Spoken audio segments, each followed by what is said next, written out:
Soalan seterusnya, saya seorang ibu tunggal, ada anak, semua anak-anak saya sudah peringkat remaja dan ada yang sudah kahwin. Jika saya tetap berstatus seperti sekarang bujang, saya tidak dapat ganjaran 27 kali ganda sebagaimana orang yang berkahwin. Ada juga laki-laki yang ingin menjadikan saya isterinya, tapi saya tidak mahu sebab saya yakin dia tidak berupaya membimbing saya terutama dalam soal agama. Saya tertarik dan rasa jatuh hati kepada seorang ustaz.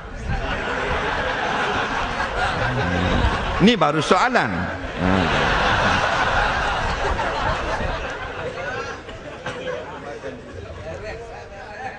Ini soalan terakhir kita malam ni.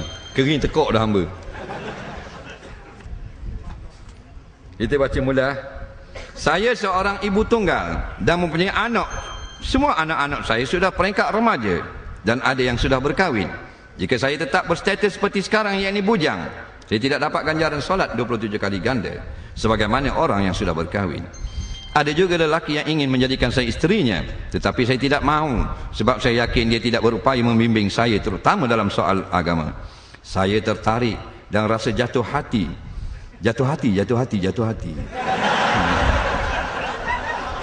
Kepada seorang ustaz, tapi ustaz tersebut sudah mempunyai isteri.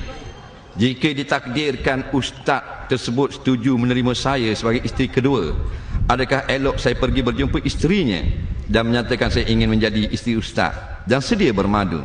Bukan itu saja, malah saya redha giliran saya 2 hari sahaja dalam seminggu dan 5 hari untuk isteri pertamanya. Sekian, terima kasih dengan jawapan tersebut. Aduh. Baca seronok dah baca soalan.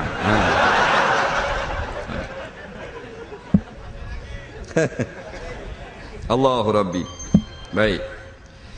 Jadi dia ni tertarik dengan seorang ustaz. Ustaz mana tahu? Ni tak ni?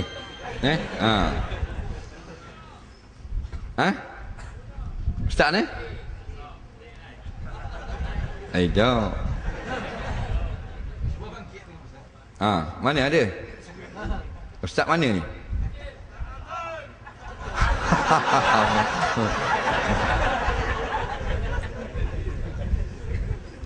Baik, seorang perempuan, dia ni tertarik dengan seorang ustaz ke, tak kira lah orang yang dia rasa boleh membentuk dan membimbing dia. Adakah dia patut beritahu kepada isteri dia atau tidak bahawasanya dia ni sanggup bermadu? Dia nak cerita tentang perkahwinan. Beberapa perkara salah yang berlaku dalam masyarakat. Orang Melayu ni dia persepsi dia. Banyak benda yang salah. Kalau orang kahwin 2, dia kata gatal, miang. Kalau dak kahwin, dia kata dak gok cetong. Kahwin kena dak kahwin pun dak kena. Ini jenis Melayu ni. Faham? Kalau kahwin dia komplain.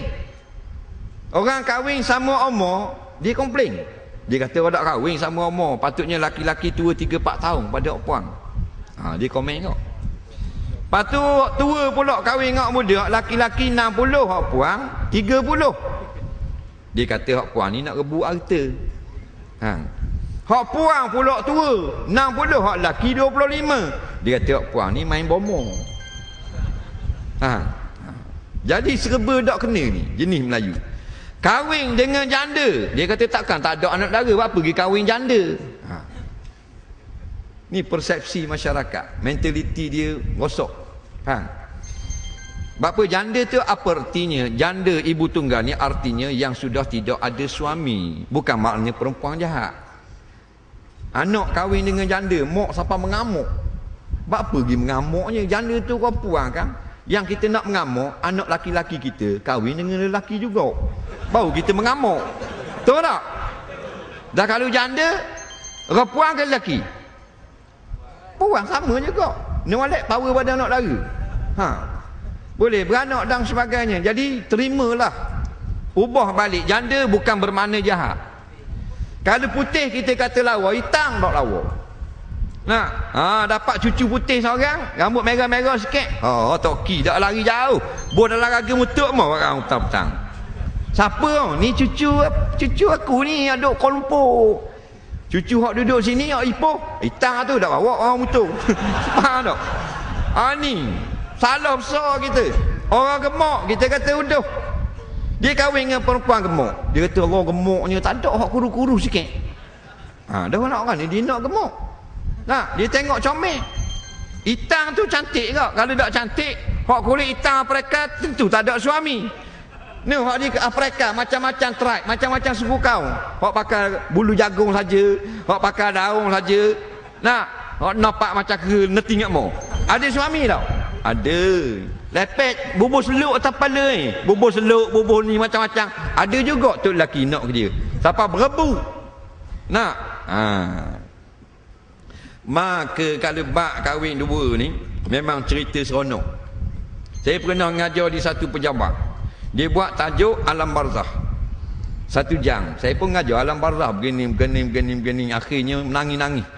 Nah, hak puang ni, staf-staf perempuan ni, pegawai-pegawai officer ni siapa kesak di tudung ni, air mata. Hak lelaki pula siapa nangis sedih belaka. 5 minit lagi nak tamat, saya tukar tajuk poligami. Dia suka pula. Dalam masa kejap dia boleh jadi dah ingat dah Alam Barzah tadi. Nampak tak? Jangan main.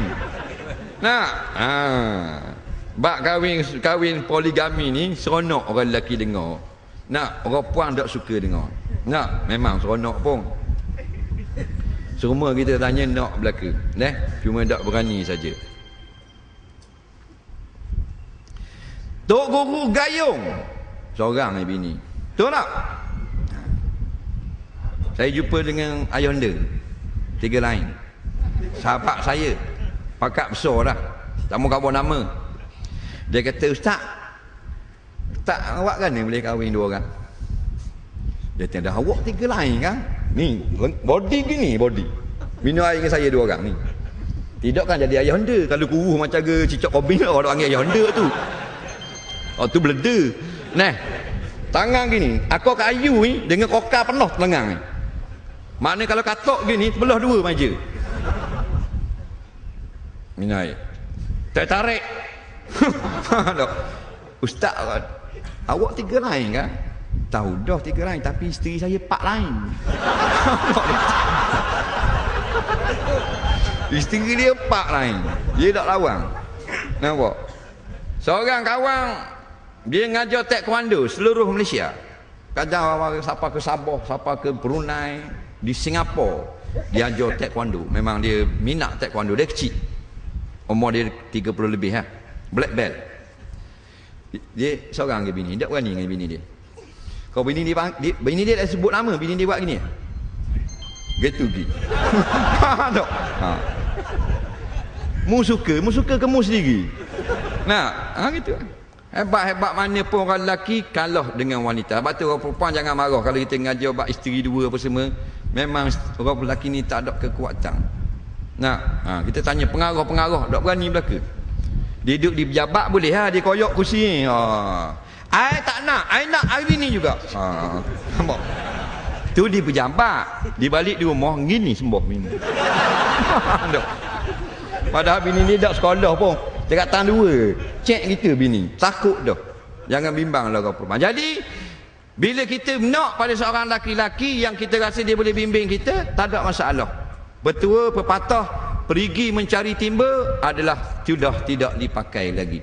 Dalam Islam, orang perempuan tengok orang laki-laki tu baik, rasa boleh sesuai untuk jadi bimbing dia, maka boleh beritahu hasrat supaya ambil dia sebagai isteri. Jadi adakah bila kita nak berpoligami kita kena beritahu kepada isteri? Tak payah. Dah kalau kita nak beritahu, silakan. Nampak? Tak ada masalah pun. Tak wajib beritahu, tak wajib tak beritahu. Kita tengok mana yang terbaik.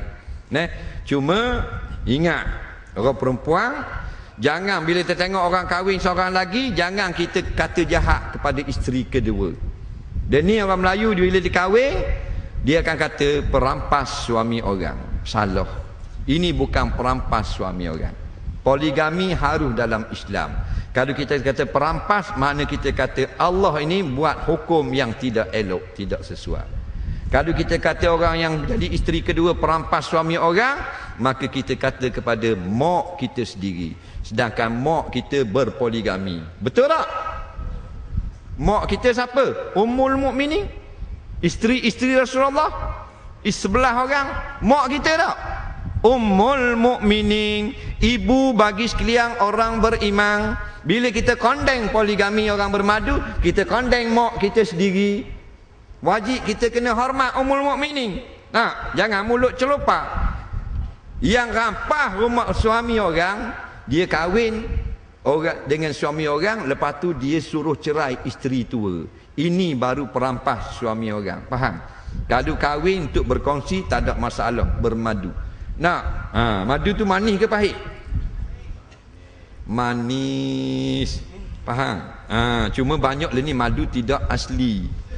Faham tak?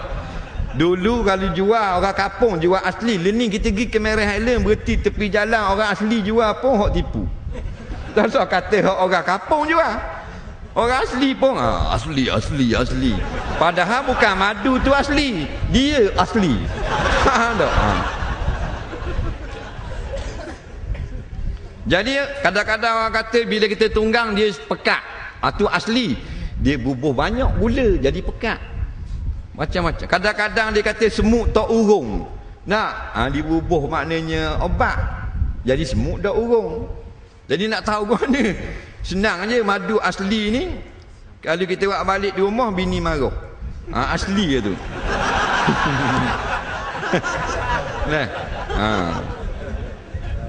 Nah. Orang laki-laki suka tak kahwin seorang lagi? Ni pakai spek. Nak tak? Suka tak? Suka? Dah kahwin tak?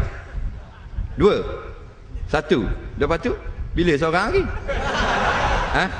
Ya ke tak? Tengok pada mukamu ni negak rumah. Nampak tak?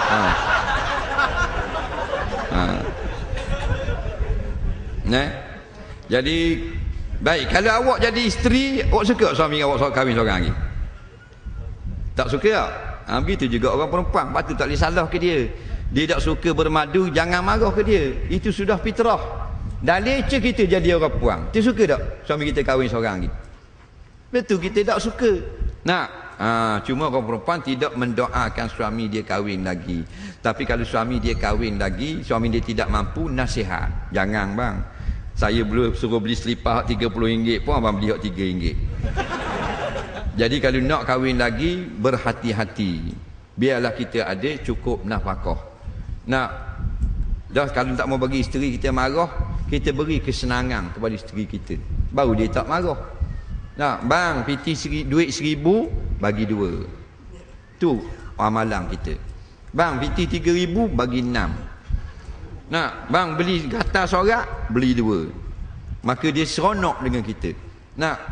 Selalu awak pergi makan angin apa semua, maka baru dia tak marah. Ni dah. Bang, selipar ni putus dah. Beli hak baru lah. Nak buat jalan petang karang. Brum, tak lalu motor. Bini kata, sayang sungguh abang aku. Aku suruh beli kasut pergi selalu kedai. Padahal bukan pergi beli kasut, pergi cari dawa. Balik cocok. Masuk dawa suruh pakai lagi kasut. Bini suruh beli gelang baru 280 aluh tu tak beli pun. Dia kata tak ada duit. Lepas tu beli mesin ngai Shimano 12 ball bearing RM700 boleh. Ni kata bodoh nak kahwin ramai. Bini hak seorang pun muda wik kemewahan. Biar bini seorang ni mu sombak makanan siapa mutah, barulah dia beri mu kahwin lagi. Dia bangun pagi tu dia nak pakai rata hak mana? Rata mana pagi ni? Ni hak sipu, ni 4 segi, ni 3 segi, ni 4 segi. Ni 5 kilo, ni 3 tair, ni 14 gram. Barulah dia tak marah. Ni kawan tu pakai getah ikat ikan pakai tangan. Gicu pun beli pasar malang RM6 gicu. Sekali ponyoh patah lekat atas hidung gitu. Faham tak? Lepas tu mu nak kahwin lagi pula. Kain tudung dia beli hak RM3-10 berkeduk-keduk sekali. Macam mana dia nak beri kita kahwin lagi? Kita sendiri tak mampu. Dia suruh kita beli beg tangan hak 200-300, kita beli beg tangan hak 13 riyal. 2 kali pakai cabut. Kita spoiler kereta saja ni 450 boleh jemur seluar dalam spoiler. Tak, jadi kita sendiri tidak adil dengan isteri yang satu, macam mana dia nak rasa redha kita bermadu. Jadi kita berikanlah dia rasa keseronokan dalam kehidupan. Akhirnya dia yakin dah kita ini akan adil dan akan tetap sama, dan dia tidak akan rasa dianaktirikan walaupun bermadu. Maka dalam keadaan begitu barulah aman damai. Dan jangan tipu isteri kita, kahwin tak khabar ke dia, kahwin tak khabar ke dia, kesian ke dia, jadi kita seolah mempermain-mainkan dia. Beritahu molek, sebaiknya kalau kita nak kahwin dengan orang puan ni, kita ambil nombor telefon dia, Facebook dia, Skype dia, biar dia berhubung dengan bini kita. Ni awek abang hok baru ni, kawanlah dengan dia, nak chatting lah dengan dia. Kalau awak kawan molek kat gigi, ai kahwin lah. Jadi nak kahwin yang terbaik, biarlah yang isteri kita suka, isteri kita seronok dengan orang tu. Boleh jadi, boleh. Tak percaya, terang. InsyaAllah. Jangan tipu dia. Ni nama perempuan, ni nombor telefon, ni BBM dia, ni WhatsApp dia, ni dia punya Facebook, ni dia punya tweet. Awak kawan dengan dia. 3-4 bulan lagi serasi, saya kahwin dengan dia. Kalau tak serasi, tak apalah, saya cari hak lain pula. Katalog banyak. Jadi insya